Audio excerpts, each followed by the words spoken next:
అందరికీ నమస్కారం. ఇప్పుడే హాస్పిటల్ ఐసీయూలో ఉన్న శ్రీతేజ్ ఐసీయూలో చూసి బయటికి వస్తున్నాను. డాక్టర్స్ అందరితోటి నేను మాట్లాడాను.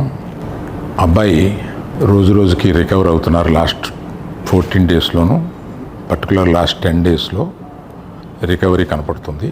బట్ చాలా టైం పట్టొచ్చు అని కూడా చెప్పారు. ఇలాగా ఆ అబ్బాయి కోలుకోవడానికి ఏమైనా చేయడానికి మేము సిద్ధంగా ఉన్నాము. అది కాకుండా ప్రభుత్వం కూడా వచ్చి మేము దీన్ని తీసుకుంటాము,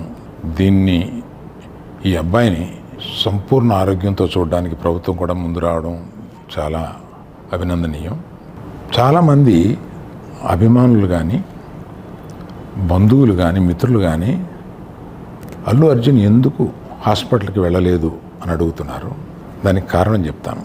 స్టాంపేడ్ జరిగిన రోజు మరుసటి రోజు మార్నింగే అల్లు అర్జున్ వద్దామని అనుకుంటే హాస్పిటల్ అధికారులు నిన్నే కదా జరిగింది, ఇవాళ ఈ హాస్పిటల్కి వచ్చి ఇక్కడ ఇంకొక ఇన్సిడెంట్ని ఎందుకు అవాయిడ్ చేయమని చెప్పి అడిగారు. కరెక్టే కదా అనిపించింది. రాలేకపోయారు. ఆ రోజునే కేసు పడింది. ఆ కేసులో పడిన తర్వాత మన legal team headed by Niranjan గారు strongly advised Bunny should not go to the hospital at all or meet the parents ఇట్లా అని చెప్పి గట్టిగా చెప్పారు. ఆ తర్వాత మేము రావడానికి అనేక నిబంధనలు, మళ్ళీ నేను ప్రభుత్వాన్ని పర్మిషన్ అడిగాను.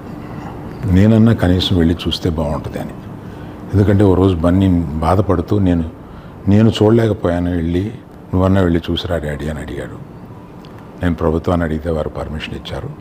ఈ పర్మిషన్ నాకు ఇచ్చిన చీఫ్ మినిస్టర్ గౌరవనీయులు రేవంత్ రెడ్డి గారికి, పోలీస్ శాఖకి, మన హాస్పిటల్ అధికారులు, సిఇఓ గారు అభిమన్యు, మెడికల్ డైరెక్టర్ సంబిత్ గారు, వీరందరికీ, హాస్పిటల్ వర్గానికి అందరికీ నా కృతజ్ఞతలు తెలిపారు.